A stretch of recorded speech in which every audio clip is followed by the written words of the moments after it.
ಪ್ರತಿದಿನ ಸೂರ್ಯದೇವ ಬಂದ ಪ್ರತಿಯೊಬ್ಬರ ಬಾಳಲ್ಲಿ ಬೆಳಕಂತ ತರ್ತಾನೆ. ಆದರೆ ಮದುವೆಯಾಗಿರುವಂಥ ಹೆಣ್ಮಕ್ಕಳಿಗೆ ಬೆಳಕಾಗಿ ಬರೋದು ಆ, ಸು ದೇವರ ರೂಪದಲ್ಲಿ ಯಾವುದಂತಂದ್ರೆ ಮಗು. ಬಟ್ ಅದು ಭಾಳಷ್ಟು ಜನರ ಹೆಣ್ಣು ಮಕ್ಕಳಲ್ಲಿ ಬೆಳಕಾಗಿ ಲಘುನ ಸಿಗತ್ತೆ.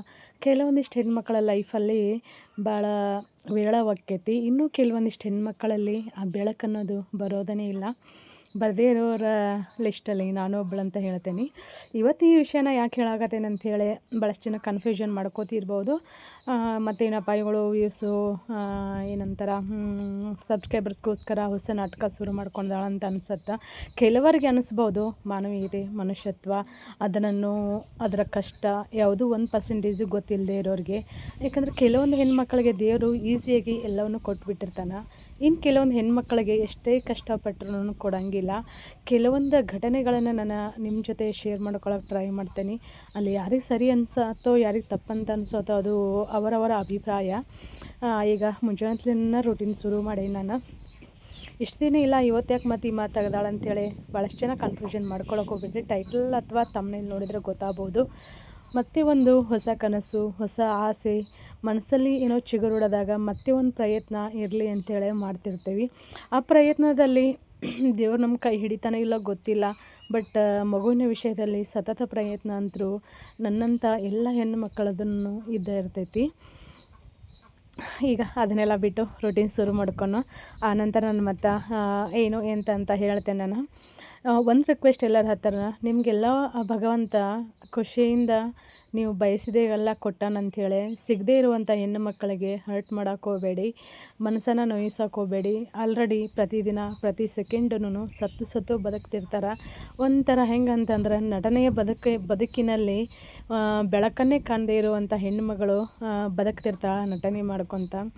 ಅದು ಕೇವಲ ನಟನೆಯಾಗಿರಂಗಿಲ್ಲ, ಜೀವನ ಮರಣದ ಜೊತೆ ಹೋರಾಟ ಇರ್ತೈತಲ್ಲ ಆ ಥರ ಇರತ್ತೆ ಒಂದು ಹೆಣ್ಣು ಮಗಳ ಲೈಫಲ್ಲಿ ಮಗು ಅಂತ ಆಗದೆ ಇದ್ದಾಗ.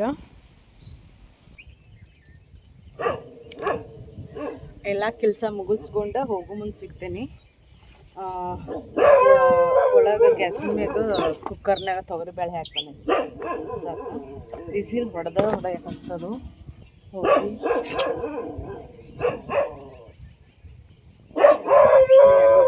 ಗ್ಯಾಸ್ ಬಂದ್ ಮಾಡ್ಬರ್ತೀನಿ. ಮತ್ತೆ 2-3 ವರ್ಷದ ನಂತರ ಹಾಸ್ಪಿಟಲ್ ಕಡೆ ನಮ್ಮ ಪ್ರಯಾಣ ಶುರು ಹೋಗೈತಿ. ಈ ಪ್ರಯಾಣದಲ್ಲಿ ಯಶಸ್ಸು ಖಂಡಿತ ಸಿಗದೆ ಅನ್ನೋ 100% ನಂಬಿಕೆ. ಆದರೂ ಮನಸ್ಸಿನ ತುಂಬ ಪಾಸಿಟಿವ್ ತುಂಬಿಕೊಂಡಿರುವಾಗ 1% ಅನ್ನೋದು ನೆಗೆಟಿವ್ ಅನ್ನೋದು ಇರುತ್ತಲ್ಲ. ಯಾಕಂದ್ರೆ ಅಲ್ಲಿಂದ ಇಲ್ಲಿವರೆಗೂ ನಾವು ತಾಳಿ ಮಾಡಿ ನೋಡಿದಾಗ ಜೀವನದಲ್ಲಿ ನಾವು ಬಯಸಿದ್ದು ಸಿಗದೇ ಇದ್ದಾಗ ಅದು 99% ಅನ್ನೋದು 1% ಆವರಿಸ್ಕೊಂಡಾಗ ಬರೀ ಕತ್ಲಿನ ಕಾಣಿಸ್ತಿರ್ತೈತಿ. ಅಲ್ಲೂ ಸಾಕಷ್ಟು ಭಯ, ನೋವು, ಸಂಕಟ, ನಿರಾಸೆ ಎಲ್ಲನೂ ಇರ್ತೈತಿ. ಆದರೂ ಅದನ್ನ ಎಲ್ಲವನ್ನೂ ಸೈಡಿಗೆ ತಳ್ಳಿ ಮತ್ತೆ ಒಂದು ಹೊಸ ಪ್ರಯತ್ನ ಮಾಡಿದ್ರಾಯಿತು ಅಂಥೇಳಿ ಮತ್ತು ನಮ್ದು ಇವಾಗ ಜರ್ನಿ ಹಾಸ್ಪಿಟಲ್ ಕಡೆ ಹೊಂಟೈತಿ. ನಾನಿಲ್ಲಿ ಕೆಲವೊಂದು ವಿಷಯಗಳನ್ನು ನಿಮ್ಮ ಜೊತೆ ಶೇರ್ ಮಾಡ್ಕೊಳ್ಳೋಕೆ ಇಷ್ಟಪಡ್ತೀನಿ. ಇನ್ನು ಕೆಲವೊಂದಿಷ್ಟು ವಿಷಯಗಳನ್ನು ಹೈಡ್ ಮಾಡ್ತೀನಿ ನನ್ನ ಮನಸ್ಸಿನ ನೆಮ್ಮದಿಗೋಸ್ಕರ, ನನ್ನ ಖುಷಿಗಾಗಿ. ಸಮಯ ಬಂದಾಗ ಎಲ್ಲವನ್ನು ಹೇಳುವಂಥ ಸಂದರ್ಭ ಸೃಷ್ಟಿಯಾಗಿ ಆಕ್ಕೈತಿ. ಆ ಭಗವಂತ ಎಲ್ಲವನ್ನು ಸೃಷ್ಟಿ ಮಾಡ್ತಾನೆ. ನಾನಿವತ್ತು ಬಸ್ ಜರ್ನಿ ಮಾಡಿದ್ವಿ. ಬಸ್ ಜರ್ನಿ ಮಾಡೋಕ್ಕೂ ಹಲವಾರು ಕಾರಣಗಳು, ಹಲವಾರು ಪ್ರಶ್ನೆಗಳು ಇರ್ತಾವೆ. ನಾವೀಗ ಅಲ್ಲಿಂದ ನಮ್ಮೂರಿಂದ ಬಂದಿದ್ದು ಹುಬ್ಳಿ ಬಸ್ ಸ್ಟ್ಯಾಂಡ್. ಬ್ಯಾಸ್ಗೆ ಟೈಮಲ್ಲಿ ಜರ್ನಿ ಮಾಡಬೇಕಾದ್ರೆ ಭಾಳ ಅಂದ್ರೆ ಭಾಳ ಬೇಜಾರು ಆಕ್ಕೈತಿ, ಮನಸ್ಸಲ್ಲಿ ನೋವು ಇದ್ದಾಗ. ಯಾಕಂದ್ರೆ ಅದು ಪ್ರತಿ ವರ್ಷದಕ್ಕಿಂತ ಈ ವರ್ಷ ಭಾಳ ಅಂದ್ರೆ ಭಾಳ ಬಿಸಿಲೈತಿ. ಬಿಸಿಲಿನ ತಾಪಕ್ಕೆ ತಡ್ಕೊಳ್ಳೋಷ್ಟು ಆಗಂಗಿಲ್ಲ. ಬಟ್ ಅನಿವಾರ್ಯ ಇದ್ದಾಗ ನಾವು ಜರ್ನಿ ಮಾಡಲೇಬೇಕಾಕೈತಲ್ಲ. ಭಾಳಷ್ಟು ಜನ ಥಿಂಕ್ ಮಾಡ್ಬೋದು, ಕಾರ್ ಐತಿ, ಬೈಕ್ ಐತಿ, ಯಾಕಪ್ಪ ಇವ್ರು ಬಸ್ಸಲ್ಲಿ ಓಡಾಡ್ತಾರೆ ಅಂತೇಳಿ. ನಾನು ಹೇಳಿದ್ನೆಲ್ಲ ಕೆಲವೊಂದು ಪ್ರಶ್ನೆಗೆ ಉಳಿಬೋದು. ಕೆಲವರಿಗೆ ಕೆಲವೊಂದು ವಿಷಯಗಳು ಅರ್ಥ ಆಗ್ಬೋದು, ಇನ್ನು ಕೆಲವರಿಗೆ ಅರ್ಥ ಆಗದೇ ಇರ್ಬೋದು. ಜೀವನದಲ್ಲಿ ಭಾಳಷ್ಟು ನೋವು, ಸಂಕಟ, ಕಷ್ಟವನ್ನು ಅನುಭವಿಸಿದವ್ರಿಗೆ ಮಾತ್ರ ಇನ್ನೊಬ್ಬರ ಮನಸ್ಸಲ್ಲಿರೋ ನೋವಾಗಲಿ, ಬದುಕಲ್ಲಿರೋ ಕತ್ತಲಾಗಲಿ ಖಂಡಿತ ಕಂಡೇ ಕಾಣಿಸುತ್ತೆ. ನಮ್ದು ಇವಾಗ ಏನಂತಂದ್ರೆ ನಾನು ಹೇಳಿದ್ನೆಲ್ಲ ಹಾಸ್ಪಿಟಲ್ ಕಡೆ ನಮ್ಮ ಜರ್ನಿ ಅಂಥೇಳಿ. ಭಾಳಷ್ಟು ಜನ ಭಾಳಷ್ಟು ವಿಷಯಗಳನ್ನು ಕೇಳ್ಬೋದು ಮತ್ತು ನನ್ನ ನನ್ನ ಬದುಕಿನ ಥರ ಜರ್ನಿ ಮಾಡ್ತಿರೋ ಅಂಥ ಹೆಣ್ಣು ಮಕ್ಕಳನ್ನು ಸಹಿತ ಕೆಲವೊಂದಷ್ಟು ವಿಷಯಗಳನ್ನು ಕೇಳ್ಬೋದು. ನಾವೀಗ ಅಲ್ಲಿಂದ ಆಟೋ ಬಸ್ ಸ್ಟ್ಯಾಂಡ್ಗೆ ಹೋಗಿದ್ವಿ. ಬಸ್ ಸ್ಟ್ಯಾಂಡ್ಲಿಂದ ಆಟೋ ಮಾಡಿಕೊಂಡು ಈಗ ಲಿಫ್ಟಲ್ಲಿ ಹೋಗಿ ಇಲ್ಲಿ ನಮ್ಗೆ ಫಸ್ಟ್ ಟೈಮ್ ನಾನು ಹೋಗಿದ್ದು. ಸಿಕ್ಕಾಪಟ್ಟೆ ಕನ್ಫ್ಯೂಷನ್ ಬಿಡ್ತು. ಮ್ಯಾಗ ಹೋಗಿ ಕೆಳಗೆ ಬಂದು ಅಲ್ಲೋಗಿ ಇಲ್ಲೋಗಿ ಕೊನೆಗೆ ನಾವು ಹಾಸ್ಪಿಟಲ್ನ ತಲುಪಿದ್ವಿ. ಫಸ್ಟ್ ಬಂದ ಕೂಡಲೇ ನಂದು ಬ್ಲಡ್ ಟೆಸ್ಟ್ ಇತ್ತು. 3 ವರ್ಷದಲ್ಲಿ ನಂಗೆ ಸ್ವಲ್ಪ ಜ್ವರ ಬಂದ್ರೆ, ನೆಗಡಿ, ಕೆಮ್ಮು ಏನೇ ಬಂದ್ರೂ ಟಾಬ್ಲೆಟು ತೊಗೋಬಾರ್ದು, ಹಾಸ್ಪಿಟಲ್ಗೂ ಹೋಗಬಾರ್ದು. ಇರೋದೊಂದು ಜೀವನ ಅಲ್ಲ, ಈ ಕ್ಷಣ ಹೋದ್ರೂ ಖುಷಿ, ಮತ್ತೊಂದು ಕ್ಷಣ ಹೋದ್ರೂ ಖುಷಿ ಅಂಥೇಳಿ ಗಟ್ಟಿ ನಿರ್ಧಾರ ಮಾಡಿ ಹಾಸ್ಪಿಟಲ್ ಮೆಟ್ಲನ್ನು ತುಳಿದಿರ್ಕಿಲ್ಲ. ಬಟ್ ಕೆಲವೊಂದು ಮನಸ್ಸಿಗೆ ಆಗಿರುವಂಥ ಗಾಯಗಳು ಮತ್ತು ಹೊಸ ಮನಸ್ಸಲ್ಲಿ ಒಂದು ಹೊಸ ಆಸೆಯನ್ನು ಬಯಕೆಯನ್ನು ಮೂಡಿಸಿದಾಗ ನಾವು ಮತ್ತೆ ಹಾಸ್ಪಿಟಲ್ ಕಡೆ ಪ್ರಯಾಣ ಬೆಳೆಸಬೇಕಾಗಿ ಬಂತು. ಈಗ ಬಂದ ಕೂಡಲೇ ಬ್ಲಡ್ ಟೆಸ್ಟ್ ಇತ್ತು ನಂದು. ಬ್ಲಡ್ ಟೆಸ್ಟಿಗೆ ಅಂಥೇಳಿ ಬ್ಲಡ್ ತೆಗಿತಿದ್ದಾರೆ. ಇದು ರಿಪೋರ್ಟ್ ಬಂದಿಂದ ನೆಕ್ಸ್ಟ್ ಏನಾಗತ್ತೆ ಅಂಥೇಳಿ ನಿಮ್ಮ ಎಲ್ಲರ ಜೊತೆನೂ ಶೇರ್ ಮಾಡ್ಕೊಳಕ್ಕೆ ಟ್ರೈ ಮಾಡ್ತೀನಿ. ಬಟ್ ವಿಡಿಯೋನ ಸ್ಕಿಪ್ ಮಾಡೋಕೆ ಹೋಗ್ಬೇಡಿ, ವಿಡಿಯೋನ ಸ್ಕಿಪ್ ಮಾಡಲಾರ್ದೆ ನೋಡಿ. ನಾನು ಹೇಳಿದ್ನಲ್ಲ, ಕೆಲವರಿಗೆ ಭಾವನೆಗಳ ಬಗ್ಗೆ ಏನಂತಂದ್ರೆ ಆಟ ಆಡೋದು, ಭಾವನೆಗಳ ಬಗ್ಗೆ ಆಡ್ಕೊಳ್ಳೋದು ಅಂತಂದ್ರೆ ಖುಷಿ ಇರುತ್ತೆ. ಕೆಲವೊಂದು ಹೆಣ್ಮಕ್ಳಿಗೆ, ಗಂಡು ಮಕ್ಕಳೇನೋ ಹಂಗೆ ಹಿಂಗೆ ಕಮೆಂಟ್ ಹಾಕಿದ್ರೆ ಅದೇನು ಬೇಜಾರಂತ ಅನಿಸಲ್ಲ. ಅಲ್ಲೇ ಬ್ಲಡ್ ಟೆಸ್ಟಿಗೆ ಕೊಟ್ಟು ಬಂದು ನಾವೀಗ ಇಲ್ಲೇ ನಾಷ್ಟ ಮಾಡೋಕ್ಕಂತ ಬಂದೀವಿ. ಮುಂಜಾನೆ ಬರಬೇಕಾದ್ರೆ ಏನೂ ನಾಷ್ಟ ಮಾಡ್ಕೊಂಬಂದಿಲ್ಲ. ಬರಬೇಕಾದ್ರೆ ನಮ್ಗೆ 4 ತಾಸಿನ ಜರ್ನಿ. ನಮ್ಮ ಊರಿಂದ ನಾವು ಬಸ್ಸಿಗೆ ಬರಬೇಕಾದ್ರೆ ಬಸ್ಸಲ್ಲಿ ಕುಂತಿಂದ ನಮ್ಗೆ 4 ತಾಸು ಹುಬ್ಳಿಗೆ ಬಂದು ತಲುಪಬೇಕಾದ್ರೆ. ನಾವು ಬರಬೇಕಾದ್ರೆ 1 ಗಂಟೆ ಆಯಿತು. ಊಟನ ಮಾಡಿದ್ರೆ ಆಯಿತು, ನಾಷ್ಟ ಏನು ಬೇಡ ಅಂಥೇಳಿ ಅದನ್ನ ಹೇಳಿದ್ನಲ್ಲ. ಕೆಲವೊಂದು ಟೈಮು ಏನಕ್ಕೈತೆ ಅಂತಂದ್ರೆ ನಾವು ಅಂದ್ಕೊಂಡಂಗೆ ಯಾವುದೂ ಇರೋಂಗಿಲ್ಲ, ಅದು ಉಲ್ಟಾ ಪಲ್ಟಿ ಆಗ್ಬಿಡ್ತೈತಿ. ಆ ಟೈಮಿಗೆ ತಕ್ಕಂತೆನೇ ನಾವು ಬದುಕಬೇಕಾಕೈತಿ. ಇದೆಲ್ಲ ಜೀವನ. ನಾನು ಹೇಳಿದ್ನಲ್ಲ, ಹೆಣ್ಮಕ್ಳಿಗೆ ಹೆಂಗಂತಂದ್ರೆ ಹೆಣ್ಮಕ್ಳಿಗೆ ಜಾಸ್ತಿ ಹರ್ಟ್ ಮಾಡೋದು, ನೋವು ಮಾಡೋದು, ಅದು ತಾಯಿ ತಂದೆ ವಿಷಯದಲ್ಲಿ. ಗಂಡು ಮಕ್ಕಳೇನೋ 1 ಸಲ 2 ಸಲ ಏನೋ ಮಾತಾಡಿ ಸುಮ್ಮನೆ ಅದನ್ನು ಹೆಣ್ಮಕ್ಳು ಜಾಸ್ತಿ ನೋವು ಕೊಡ್ತಿರ್ತಾರೆ. ಬಟ್ ಇಟ್ಸ್ ಓಕೆ ಅನ್ಕೋಬೇಕು. ಯಾಕಂತಂದ್ರೆ ನಾವು ಆ ಜರ್ನಿನ ಮಾಡ್ತಿರ್ತೇವೆ ಅಂತಂದಿಂದ ಅದು ಎಲ್ಲರಿಗೂ ಅಷ್ಟು ಈಸಿಯಾಗಿರೋಂಗಿಲ್ಲ, ಎಲ್ಲರಿಗೂ ನೋವು ಗೊತ್ತಿರೋಂಗಿಲ್ಲ, ಎಲ್ಲರಿಗೂ ಆ ಸಂಕಟ ಅರ್ಥ ಆಗೋಂಗಿಲ್ಲ. ಅನುಭವಿಸ್ದವ್ರಿಗೆ ಮಾತ್ರ ಗೊತ್ತಿರತ್ತಲ್ಲ. ಹಾಗಾಗಿ ನೋಡಿರ್ಬೋದು, ಕೆಲವರು ನನ್ನ ರೆಗ್ಯುಲರಾಗಿ ನೋಡೋರು ಸಾಕಷ್ಟು ಹಿಂಗೇನಾದರೂ ಈ ಥರದ ವಿಷಯಗಳನ್ನು ಶೇರ್ ಮಾಡ್ಕೊಂಡಾಗ ನೆಗೆಟಿವ್ ಎಲ್ಲ ಕಮೆಂಟ್ ಹಾಕ್ತಿರ್ತಾರೆ. ಬಟ್ ಅವರಿಗೆ ಅದರ ರುಚಿ ಗೊತ್ತಿರೋಂಗಿಲ್ಲ, ಅದರ ಅನುಭವ ಗೊತ್ತಿರೋಂಗಿಲ್ಲ. ಹಾಗಾಗಿ ಹಾಕ್ತಾರಂತ ಅಂದ್ಕೊಂಡು ಸುಮ್ಮನೆ ಆಗಬೇಕು. ನಾವು ಹಾಸ್ಪಿಟಲ್ಗೆ ಹೋಗಿ ವಾಪಸ್ ಬರಾಕತ್ತೀವಿ. ನಾನು ಭಾಳಷ್ಟು ಜನ ಪರ್ಸ್ನಲ್ಲಾಗಿ ಮತ್ತು ಯೂಟ್ಯೂಬ್ ಎಲ್ಲ ಕಡೆಯೂ ಕೇಳಿದ್ದೀರಿ, ಮತ್ತೆ ನೀವು ಟ್ರೀಟ್ಮೆಂಟ್ ತೊಗೊಳಕತ್ತೀರಾ, ಏನಾಯಿತು ಹೆಂಗೆ ಅಂಥೇಳಿ. ನಾನು ಇಲ್ಲಿವರೆಗೂ ನಂದು ಎಕ್ಟೋಪಿಕ್ ಪ್ರೆಗ್ನೆನ್ಸಿ ಆದ ನಂತರ ನಾನು ಯಾವುದೇ ರೀತಿಯ ಟ್ರೀಟ್ಮೆಂಟನ್ನು ತೊಗೊಂಡಿರ್ಕಿಲ್ಲ. ಮಧ್ಯೆ ಸ್ವಲ್ಪ ಡಿಪ್ರೆಷನ್ ಅದು ಇದು ಆಗಿ ಸ್ವಲ್ಪ ಥೈರಾಯ್ಡ್ ಬಂದಂಗೆ ಗಂಟಲು ನೋವು ಆಗಿಬಿಟ್ಟಿತ್ತು. ಫುಲ್ ಗಂಟು ಆಗಿಬಿಟ್ಟಿದ್ದು ಗಂಟಲದಲ್ಲಿ. ಇವಾಗ ಕ್ಯಾನ್ಸರ್ ಅಂತ ಇಂಥ ಭಾಳ ಸೂಕ್ಷ್ಮ ಕಾಲ ಅಲ್ಲ, ಹಾಗಾಗಿ ಭಯಪಟ್ಟು ಅವಾಗ ಹೋದಾಗ ಥೈರಾಯ್ಡ್ ಅಂತಂದ್ರು. ನಾನು ಅವಾಗ ಎಷ್ಟು ಟ್ಯಾಬ್ಲೆಟ್ ಇದ್ದು ಅಷ್ಟೇ ತೊಗೊಂಡೆ. ವಾಪಸ್ ನಾನು ಬ್ಲಡ್ ಟೆಸ್ಟ್ ಸಹಿತ ಮಾಡ್ಸೋಕೆ ಹೋಗಲಿಲ್ಲ. ಜೀವನದಲ್ಲಿ ಎಷ್ಟೊಂದು ಜಿಗುಪ್ಸೆ, ಅಷ್ಟೊಂದು ನಮ್ಮ ಮೇಲೆ ನಾವು ಭರವಸೆಯನ್ನು ಕಳ್ಕೊಂಡ್ಬಿಟ್ಟಿರ್ತೀವಿ. ಸಾಕಪ್ಪ ಬದುಕು, ಯಾವ ಸುಖಕ್ಕಾಗಿ ಬದುಕಬೇಕು, ಸತ್ತರೆ ಸಾಕಲ್ಲ ಅಂತ ಅನಿಸ್ತಿತ್ತು. ಹಾಗಾಗಿ ನಾನು ಹಾಸ್ಪಿಟಲ್ಗೆ ಹೋಗಿರ್ಕಿಲ್ಲ. ವಾಪಸ್ ನಾನು ಇಲ್ಲಿವರೆಗೂ ಥೈರಾಯ್ಡ್ ಚೆಕ್ ಮಾಡಿಸಿಲ್ಲ. ಬಟ್ ಇನ್ನು ನೋಡಬೇಕು. ಮತ್ತು ಹಾಸ್ಪಿಟಲ್ ಹಾದಿನ ಹಿಡಿದೇವು ಅಂತಂದಿದ್ದೆ. ಆ ಹಾದಿಯಲ್ಲಿ ಏನೆಲ್ಲ ಬರ್ತೈತಿ ಪ್ರತಿಯೊಂದನ್ನು ದಾಟ್ಕೊಂಡು ಪ್ರತಿಯೊಂದು ಪರೀಕ್ಷೆಗಳಿಗೆ ನಾವು ಧೈರ್ಯಗೆಡಲಾರ್ದನ್ನು ಮುಂದುವರಿಬೇಕಾಕೈತಿ. ಅದಲ್ರಿ ಜೀವನ, ನಮ್ಮಂಥವ್ರ ಹೆಣ್ಣು ಮಕ್ಕಳ ಜೀವನ. ಈಗ ನೆಕ್ಸ್ಟ್ ಡೇ ನಾವು ಬರಬೇಕಾದ್ರೆ ನೆಕ್ಸ್ಟ್ ಡೇ ಅಲ್ಲ, ನಾವು ಬರಬೇಕಾದ್ರೆ ಎಷ್ಟಾಯ್ತು ಅಂತಂದ್ರೆ ಮನೆಗೆ ಬಂದು ತಲುಪಬೇಕಾದ್ರೆ 1 ಗಂಟೆ ಆಯಿತು. ಟೈಮ್ 1 ಗಂಟೆ ಆಯಿತು. ಬಂದು ಇನ್ನು ಮಲ್ಕೊಂಡು ನೆಕ್ಸ್ಟ್ ಡೇ ಮಾರ್ನಿಂಗ್ ಮತ್ತು ನಿಮ್ಮ ಜೊತೆ ಸಿಗ್ತೇನೆ. ಬಟ್ ಇದು ನಾವು ಫಸ್ಟ್ ನನ್ನ ಬ್ಲಡ್ ಟೆಸ್ಟ್ ಯಾಕೆ ಮಾಡಿಸಿದ್ನಿ, ಯಾಕೆ ಇಲ್ಲ ಅಂಥೇಳಿ ಇನ್ನು ಕೆಲವೊಂದಿಷ್ಟು ಹಾಸ್ಪಿಟಲ್ ವಿಡಿಯೋಗಳನ್ನು ನಿಮ್ಮ ಜೊತೆ ಶೇರ್ ಮಾಡೋದಾಗ ಖಂಡಿತ ನಾನು ರಿಪೋರ್ಟ್ ಸಮೇತನ ಹೇಳ್ತೇನೆ. ಕೆಲವರಿಗೆ ನಾನು ಸ್ಟಾರ್ಟಿಂಗ್ ಟ್ರೀಟ್ಮೆಂಟ್ ತೊಗೊಳ್ಳುವಾಗ ಭಾಳಷ್ಟು ಜನ ನಾನು ಹೋಗಿ ಕನ್ಸೀವ್ ಆಗಿ ಮಗುನ ಮಾಡ್ಕೊಂಡು ಈಗ ಅಂದ್ರೆ ಪಾಪು ಜೊತೆ ಜೀವನ ಮಾಡಕತ್ತೀರಿ, ಖುಷಿ ಆಕೈತಿ. ಅದನ್ನು ಸಹಿತ ಕೃತಜ್ಞತೆ ಅನ್ನೋದನ್ನು ಕೆಲವರು ತಲುಪಿಸ್ತಾರೆ. ಅದು ಭಾಳ ಖುಷಿ ಆಕೈತಿ. ಬೆಳಗಾವಿಗೆ ನಾನು ತೋರಿಸ್ತಿದ್ನಲ್ಲ ಅವಾಗ ಭಾಳಷ್ಟು ಜನ, ಆದರೆ ನನ್ನ ದುರಾದೃಷ್ಟಕ್ಕೆ ನನಗಲ್ಲಿ ಸಕ್ಸಸ್ ಆಗಲಿಲ್ಲ. ಬಟ್ ಇವಾಗ ಬೇರೆಯವರಿಂದ ನನಗೂ ಏನಾದರೂ ಹೆಲ್ಪ್ ಸಿಗ್ಬೋದು, ಮತ್ತು ನನ್ನಿಂದ ಏನಾದರೂ ಒಂದು ಕೆಲವೊಂದು 1% ಆದರೂ ಏನಾದರೂ ನಿಮ್ಗೊಂದು ಐಡಿಯಾ ಬರ್ಬೋದು ಅಂತೇಳಿ ನಾನು ಹಾಸ್ಪಿಟಲ್ ಲಾಗನ್ನ ಶೇರ್ ಮಾಡ್ಕೋತೀನಿ. ಇದು ಈಗ ನಾನು ನೆಕ್ಸ್ಟ್ ಡೇ ಲಾಗ. ಅಕ್ಕಿ ಸ್ವಲ್ಪ ನೆನೆಸಿಟ್ಟಿದ್ದೆ ಸಂಡಿಗೆ ಮಾಡೋಕೆ ಅಂತೇಳಿ. ಬ್ಯಾಸ್ಗೆ ಅಂತಂದ್ರೆ ಗೊತ್ತಲ್ಲ ರೀ ಹೆಣ್ಮಕ್ಳದ, ಅಕ್ಕಿ ಇದು ಸಂಡಿಗೆ, ಹಪ್ಪಳ, ಉಪ್ಪಿನಕಾಯಿ ಅದು ಇದು ಅಂತ ಹಿಂಗೆ ಏನಾದರೂ ಮಾಡಿ ಇಟ್ಕೊಳ್ಳೋದು ವರ್ಷಕ್ಕಾಗೋ ಅಷ್ಟು. ನಾನು 2 ಸೇರಷ್ಟು ಹಾಕಿ ಇಟ್ಕೊಂಡಿದ್ನಿ. ಇಲ್ಲೇ ಪೂರ್ತಿ ಪರ್ಫೆಕ್ಟಾಗಿ ರೆಸಿಪಿ ಇದು ಸಂಡಿಗೆ ಮಾಡೋದನ್ನು ತೋರಿಸ್ತೀನಿಲ್ಲ ಗೊತ್ತಿಲ್ಲ. ನಾನು ಪ್ರತಿ ವರ್ಷ ಮಾಡಿದಾಗೂ ಸ್ವಲ್ಪ ಅಂತ ತೋರಿಸಿರ್ತೀನಿ. ನಾನು ಇನ್ನೊಂದು ಮಧ್ಯದಲ್ಲಿ ಭಾಳ ತೆಳ್ಳಗಾಗಿದ್ದೆ. ನಾನು ರೈಸ್ ಅತಿ ಎಲ್ಲ ತಿನ್ನೋದು ಬಿಟ್ಟಿದ್ದೆ, ಚಿಕನ್ ತಿನ್ನೋದು ಬಿಟ್ಟಿದ್ದೆ, ಎಲ್ಲ ಬಿಟ್ಟಿದ್ದೆ. ನಾನು ದೇವ್ರಂತ ಬಂದ್ರೆ ಪೂಜೆ ವ್ರತ ತಿನ್ನೋ ವಿಷಯದಲ್ಲಿ ಏನಾದರೂ ಬಿಡಬೇಕು ಅಂತಂದಾಗ ಖಂಡಿತ ತಿನ್ನೋದು ಬಿಡ್ತೀನಿ. ಅದರಿಂದ ನಂದು ವೆಯ್ಟ್ ಲಾಸ್ ಆಗಿತ್ತು. ಮತ್ತೀಗ ಸಡನ್ಲಿ 1 ಮಂತಲ್ಲಿ ಹೆವಿ ಟೆನ್ಷನ್ ಆಗಿ ಭಾಳ ಏನೇನೋ ಲೈಫಲ್ಲಿ ನಡೀತಾ ಇರ್ತಾವೆ, ಎಲ್ಲನೂ ಶೇರ್ ಮಾಡ್ಕೊಳಕ್ಕೆ ಹೋಗಂಗಿಲ್ಲ ನಾನು. ಹಾಗಾಗಿ ಮತ್ತು ನಂದು ವೆಯ್ಟ್ ಗೇನ್ ಆಯಿತು. ಬಟ್ ಓಕೆ, ಭಗವಂತನಿಗೆ ಗೊತ್ತಿರ್ತೈತಿ ಯಾವ್ಯಾವ ಟೈಮಲ್ಲಿ ಏನೇನು ಕೊಡಬೇಕು ಏನೇನು ಇಲ್ಲ ಅಂಥೇಳಿ.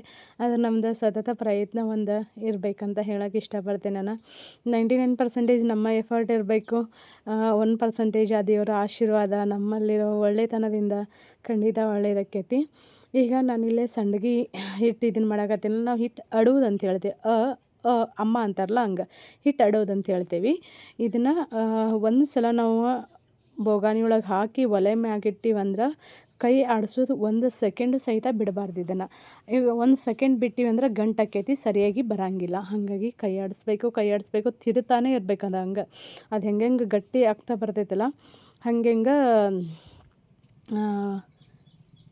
ಬಿಗಿ ಬರಕ್ಕೆ ಶುರು ಆಕೈತಿ ಭಾಳ. ಯಾಕಂದ್ರೆ ತಿರ್ವಕ್ಕಾಗಂಗಿಲ್ಲ ಹುಟ್ಟು ತೊಗೊಂಡು, ಅಷ್ಟೊಂದು ಗಟ್ಟಿ ಬರ್ತೈತೆ ಅದು. 2 ಕೈಲೇ ಹಂಗೆ ತಿರಿಬೇಕು, ಇಲ್ಲಾಂದ್ರೆ ಒಂಚೂರು ಬಿಟ್ಟನೆ ಅಂದ್ರೆ ನಾನು ಹೇಳಿದ್ನಿಲ್ಲ ಗಂಟಾಕೈತಿ. ಮತ್ತು ಸಂಡಿಗೆ ಮನೆಯೊಳಗೆ ನಾವೀಗ ಸಂಡಿಗೆ ಹಾಕ್ತೇವಲ್ಲ ಆ ಟೈಮಲ್ಲಿ ಅದು ಸಂಡಿಗೆ ಆಗಂಗಿಲ್ಲ. ಉರಿನೂ ಇದಕ್ಕೆ ಸ್ವಲ್ಪ ಜಾಸ್ತಿನೇ ಬೇಕು, ಮತ್ತು ಒಳಗಡೆ ಆದರೆ ಗ್ಯಾಸ್ ಜಾಸ್ತಿ ಹೋಗ್ತೈತಲ್ಲ. ಹಾಗಾಗಿ ನಾನಿಲ್ಲೇ ನಮ್ದು ಔಟ್ಡೋರ್ ಕಿಚನ್ ಐತಲ್ಲ ಆ ಕಿಚನಲ್ಲೇನ ನಾನು ಇದನ್ನು ಸಂಡಿಗೆ ಹಿಟ್ಟನ್ನ ರೆಡಿ ಮಾಡ್ಕೊಳಕತ್ತೀನಿ. ಮತ್ತು ಬ್ಯಾಸ್ಗೆಗೆ ನೀವು ಯಾವ ಸಂಡಿಗೆನ ಮಾಡಿದ್ರಿ ಅಂಥೇಳಿ ಕಮೆಂಟ್ ಮೂಲಕ ತಿಳಿಸ್ರಿ. ನಿಮ್ಮ ಕಡೆ ಯಾವ ಸಂಡಿಗೆ ಸ್ಪೆಷಲ್ ಅಂತೇಳಿ. ನಮ್ಮ ಕಡೆ ಸಂಡಿಗೆ ಭಾಳ ವೆರೈಟಿನೂ ಮಾಡ್ತಾರೆ. ಮಜ್ಜಿಗೆ ಮೆಣಸಿನ್ಕಾಯಿ ಅಂತ ಇವ ಎಲ್ಲ ಕಡೆಯೂ ಮಾಡ್ತಾರೆ. ಮಜ್ಜಿಗೆ ಮೆಣಸಿನ್ಕಾಯಿ, ಹಪ್ಪಳ, ಸಂಡಿಗೆ. ಇದು ನಮ್ಮ ಕಡೆ ಮೊದಲೆಲ್ಲ ಮಾಡೋದಂತಂದ್ರೆ ಇದು ಗೌಲಿ ಅಂತ ಹೇಳ್ತಾರೆ. ಗೌಲಿ ಮತ್ತು ಸೌತೆ ಬೀಜ. ಈಗ ಯಾಕೆ ಬಂದು ಈ ಕಡೆ ಬರ್ಬೇಕಿಲ್ಲ ಕರ್ಕೊಂಡು. ಸೌತೆ ಬೀಜ ಇದನ್ನೆಲ್ಲನೂ ಮಾಡ್ತಿದ್ದೆ. ಶಾವಿಗೆ ಐತಿ, ಈಗೆಲ್ಲ ಕಡಿಮೆ ಆಗ್ಬಿಟ್ಟಿದೆ. ಈಗೆಲ್ಲ ಮಷಿನ್ ಶಾವಿಗೆನ ನಮ್ಮ ಯಜಮಾನ್ರು ಹಂಗೆ ನಮ್ಮ ಗೌರಿಗೆ ಮೇವು ಕಡ್ಕೊಂಬರಕ್ಕಂತ ಹೋಗಿದ್ರು. ಅವರು ಮೇವು ಕಡ್ಕೊಂಬಂದ್ರು.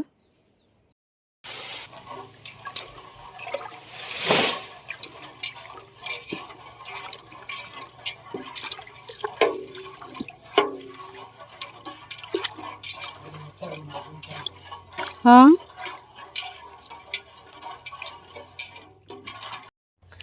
ಹಿಟ್ಟು ಮಸ್ತ್ ಬಂತು.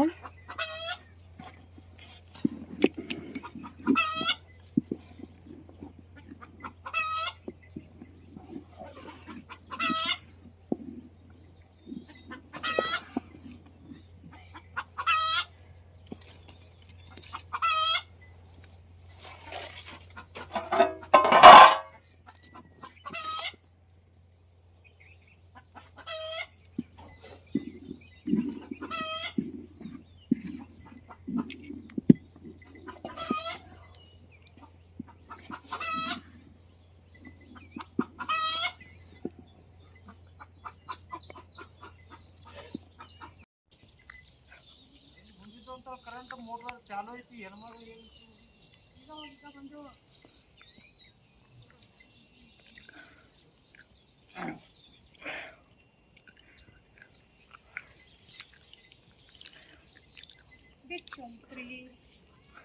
ಬಿಟ್ರೆ ಬೇರೆ ಇಲ್ಲ.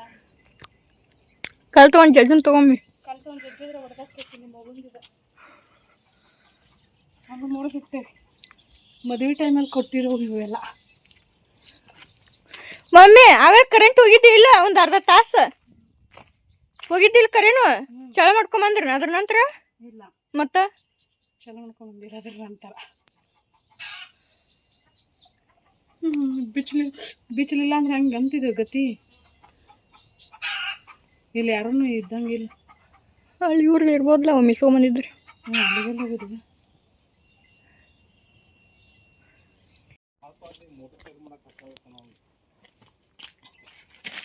ಮೋಟ್ರ್ ಬಂದಾಗೈತಿ ಇಲ್ಲ ತಡಪ್ಪ, ಕರೆಂಟ್ ಹೋಗಿ ಬಂದಾವ.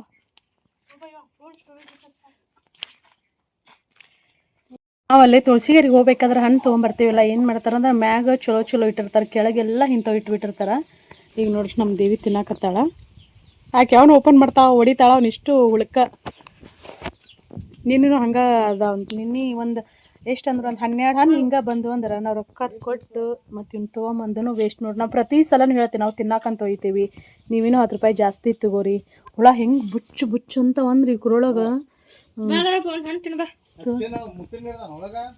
ತಗೋ ಬಾ,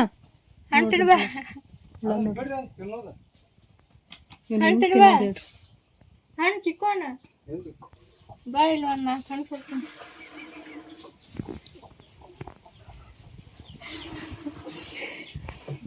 ನಮ್ಮ ಮನೆಯವ್ರು ತೊಗೊಳೋದು ಬೇಡ ಅಂತಾರೆ. ನಾ ಇರಲಿ ಆ ಬ್ಯಾಸ್ಗೆ ಟೈಮ್ನಲ್ಲಿ ಹಣ್ಣು ತಿನ್ಬೇಕಂತ ತೊಗೋತೀವಿ. ಈ ನಮ್ಮನೆ ಆಗ್ಯಾವ ನೋಡ್ರಿ. ಇನ್ನೊಂದು ಹೊಡಿತೇನೆ ಈಗ. ಅದ್ರಾಗಿಲ್ಲ ಚಲೋ ಐತೆ.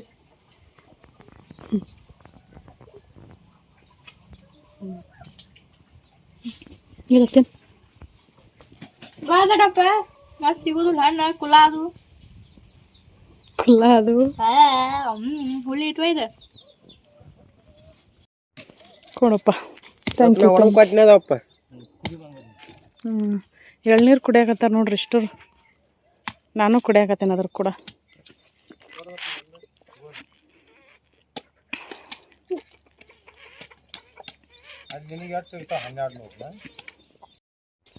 ಏನು ಮಾಡಾಕತ್ತಾರ ನೋಡ್ರಿ.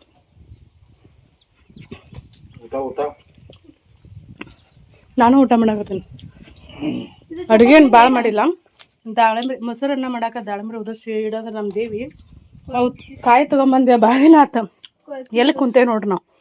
ಇದು ಸಾರು, ಇದು ಪಾಯಸ, ಇದು ರೈಸ್, ಇದು ಮೊಸರು, ಪುಟಾಣಿ ಚಟ್ನಿ ತುಪ್ಪ ಚಪಾತಿ. ಇಷ್ಟು ಮಸ್ತ್ ರುಚಿ ಆಕೈತ್ರಿ ಇದು. ಬಾಯಿ ಜೋಳು ನೀರು ಬರ್ತಾನೆ ನಿಮ್ಗೆ ನೆನೆಸ್ಕೊಂಡ್ರೆ. ನಾನು ಇವು ಪಾನ ಯಾಕೆ ಇಟ್ಕೊಂತೀವಿ?